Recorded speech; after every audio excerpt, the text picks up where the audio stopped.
do dëshmoj për nder dhe lavdi të Zotit për mrekullitë dhe veprat e fuqishme madhështore që ka bërë në jetën time që nga dita kur erdha në kish. Zoti më thoshte në një profeci se nuk do të isha mirë nga ana shëndetësore, por se ai do të ishte me mua, kur të mos e harroja këtë. Dhe ndodhi që vitin e kaluar në dhjetor më zbuluan gur në fshiksën e tëmthit dhe po ashtu kuptova se isha shtatzën. Ishte një moment i vështirë, si qenie njerëzore dhe thash me vete po tani çfarë do të ndodh, por thash jo, do të besoj te Zoti sepse ai më tha se do të ishte me mua dhe çdo gjë do të shkonte mirë. Mjekët thoshin se të më operonin ishte e ndërlikuar për shkak të gjendjes time, se mund të bëhej megjithatë të prisni më mirë që foshnja të lindte. Situata u komplikua, mu desh të operohesha urgjentisht, gjithçka shkoi mirë deri në 2 apo 3 ditët e para, por më pas vazhdova të ndihesha keq. Mjeku më tha duhet bëjmë një analizë tjetër për të parë çfarë po ndodh. Ndoshta operacioni nuk ishte shkuar mirë, ndoshta kishin mbetur gur. Rezultoi se ishte dëmtuar një kanal biliar, më transferuan në qytetin e Kalit dhe atje mjekët thoshin se situata ishte shumë kritike dhe se mund të humbisja fëmijën, se nuk më jepnin shumë shpresa dhe se unë duhej të vendosja nëse do të operohesha apo jo, sepse mëlçia ishte shumë e inflamuar dhe se vendimi më takonte mua ose fëmia ose unë. Por që gjithsesi, nëse nuk operohesha, nuk kishte pothuajse asnjë mundësi që të jetoja, sepse situata ishte shumë delikate. Unë besova te Zoti dhe thash, mirë Zot, qoftë vullneti yt, nëse ti do të ma japësh këtë fëmijë dhe ti ma premtove se do të ishte me mua, unë do të besoj. Si qenie njerëzore, u shqetësova vëllezër sepse njeriu ndjen trishtim dhe unë thoja mirë, Perëndia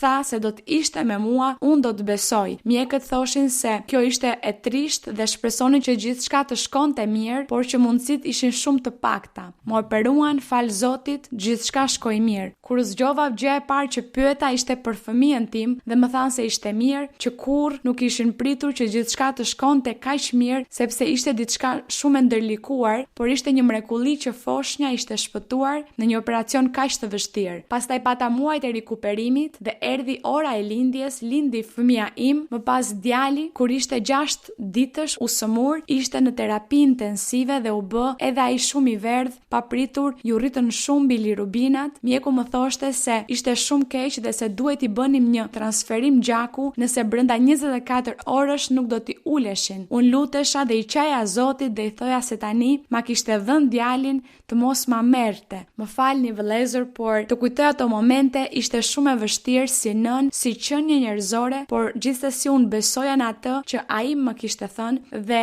duke parë foshnjën gjallë thoja, nëse ai është këtu është sepse Zoti do që të jem me të dhe që ai të jetoj. Atëherë mjekët më thanë, nëse brenda 24 orësh djalit nuk i ulen bilirubinat, duhet i bëjmë një transfuzion të gjithë gjakut dhe kjo ishte edhe më e rrezikshme. Unë i thash, mirë doktor, u bëft ajo që Perëndia do. Ai më tha, nëse besoni te Perëndia, kapuni fort pas tij, sepse ai është i vetmi që mund ta shpëtoj nga kjo, sepse kurrë në gjithë karrierën time si mjek nuk kam parë bilirubina kaq të larta tek një fëmijë dhe kjo mund t'i shkaktoj shumë dëme. Fal Zotit, djali u përmirësua, qëndruam 9 ditë atje, por çdo ditë përmirësohej, Zoti po përmirësonte gjendjen. Ata thoshin se do të mbetej me pasoja, por fal Zotit nuk ndodhi kështu. Djalin nuk munda ta sjell sot për shkak se nuk jetoj këtu në qytet, por ai është i shëndetshëm, është mirë dhe këto 9 apo 10 muaj që kam qenë pa punuar, kurrë nuk e ka munguar asgjë, përkundrazi, erdhën të gjitha gjërat të reja për të, dollapi, karroca, krevati, rrobat, qumshti, pelenat. Ishte habitshme të shija se si familja ime dhe njerëz që nuk i njihja, që merrnin vesh se kisha lindur dhe më sillnin dhurata, më jepnin para dhe e thoja faleminderit Zot sepse kisha nevojë për këto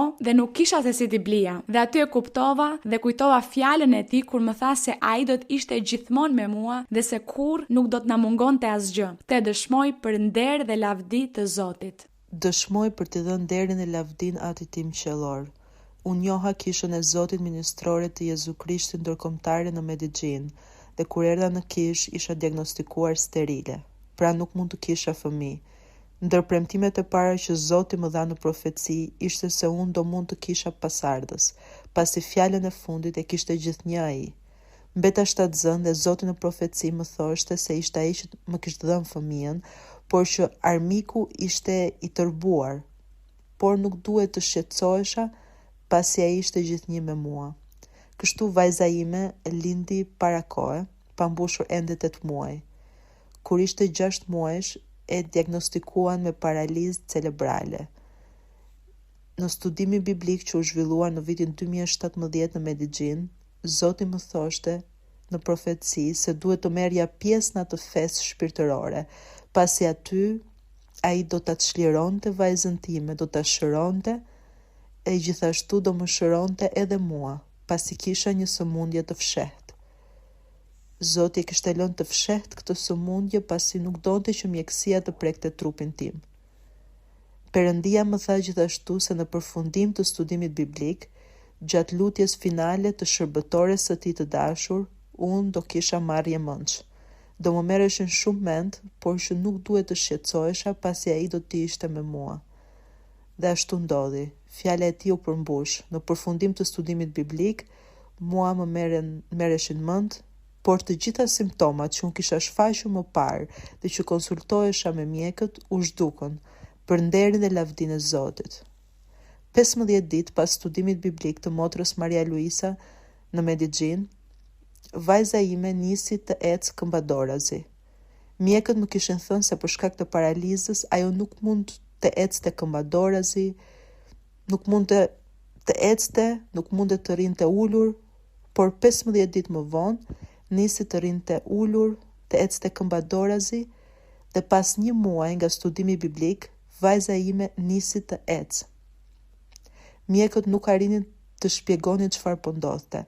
Në janar të vitit 2024, neurologu dhe specialistët e tjerë më thanë se nuk ishte më e nevojshme të vazhdonin me kontrollet, pasi rezonanca magnetike tregonte diçka tjetër nga realiteti, pasi ajo ishte tani më një fëmijë normal. Më thoni gjithashtu se në shkollë nuk do mund të arrinte të ishte në të njëjtin nivel me fëmijët e tjerë, por vajza ime në fakt ka qenë gjithnjë e para dhe për këtë e dëshmoj për t'i dhënë nderin dhe lavdinë Atit tim qellor.